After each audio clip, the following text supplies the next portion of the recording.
There's a certain sadness that comes with watching a country full of promise and potential sink deeper into a hole it keeps digging for itself. Brazil, a land of vibrant culture, breathtaking landscapes, and unshakable resilience, has been held hostage by corruption for so long that many have stopped believing anything can really change. From the favelas of Rio to the halls of Brasília, the air carries this heavy feeling, a quiet, persistent resignation that no matter who wins the election, the outcome will be more or less the same. It's not just the big scandals that wear people down, although God knows there have been plenty of those, each one more dramatic than the last. It's the endless repetition of hope followed by betrayal, of new faces that turn out to be old tricks, of promises made during campaigns that vanish the moment the last vote is counted. Brazilians have grown tired, not because they don't care, but because caring has come to feel like an act of futility in a country where the game seems permanently rigged against ordinary people. The truth is, corruption in Brazil is not just a problem.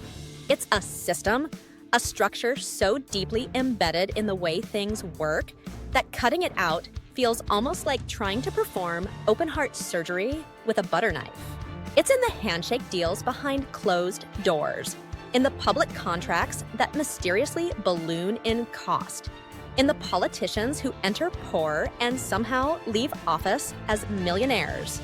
It's in the quiet knowledge that things are broken, and the louder silence that follows whenever someone tries to fix them. One of the most painful parts is how familiar it's all become, how the country has grown used to seeing the same headlines again and again. Powerful men arrested with great fanfare, only to be released quietly years later when no one's paying attention. Justice, in theory, is blind. But in Brazil, it often feels like she's not just blindfolded, she's asleep at the wheel, moving at a pace so slow that it barely qualifies as movement at all. When verdicts take decades and convictions are reversed on technicalities, faith in the system starts to rot from the inside out. And yet, even as people march in the streets and chant for change, they're often forced to vote for candidates they don't truly believe in because the alternatives are worse or unknown or simply not allowed to compete on the same playing field. Politics in Brazil isn't just about ideology or policy, it's a performance. And the same actors keep getting recast in different roles.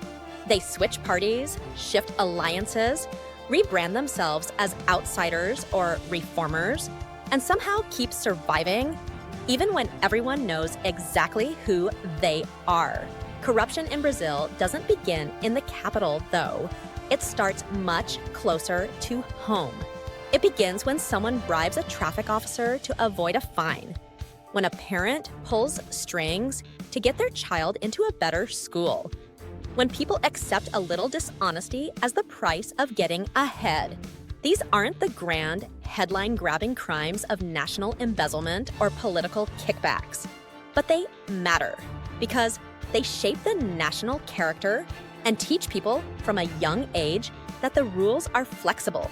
If you know the right people or have enough to offer, that sense of normalization, that shrug of, this is just how things work here, is perhaps the most dangerous part of all.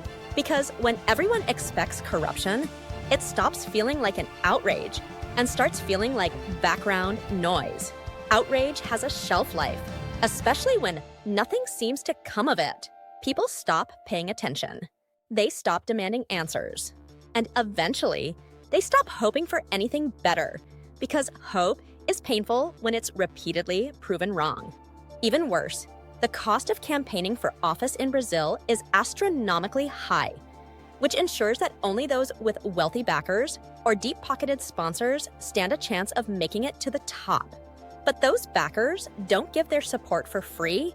They expect something in return, and that something is often influence, contracts, favors, or straight-up cash once their candidate gets into power. It's a cycle that turns public service into private business, And the people who suffer most are the ones with the least power to change anything.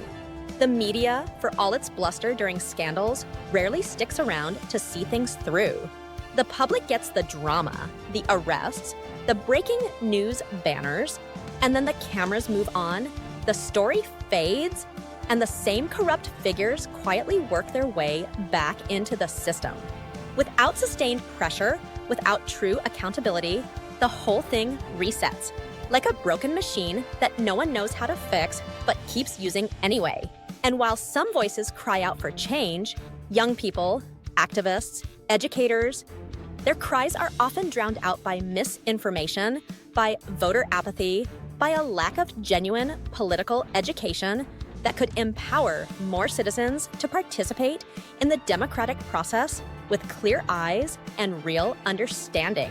A society that doesn't understand its rights can't fight for them effectively, and a people that has forgotten how to believe in justice can't be expected to demand it. This isn't to say that Brazilians are passive or complacent. Far from it. They protest, they debate, they vote, they rage. But they are also tired, and that weariness is something you feel in every conversation about politics, in every cynical joke about the next scandal that hasn't happened yet. You can hear it in the way people say, "It's always been this way," not out of pride, but because the alternative, that it might never change, is just too hard to think about. And yet, somewhere deep inside that fatigue is a flicker of resistance that refuses to go out. Brazil's corruption may be persistent, but so is the will of its people. The hope now is that one day that will, long beaten down but never quite broken, will finally be enough to tip the balance. Because this country deserves better. And more than that, its people deserve to believe that better is still possible.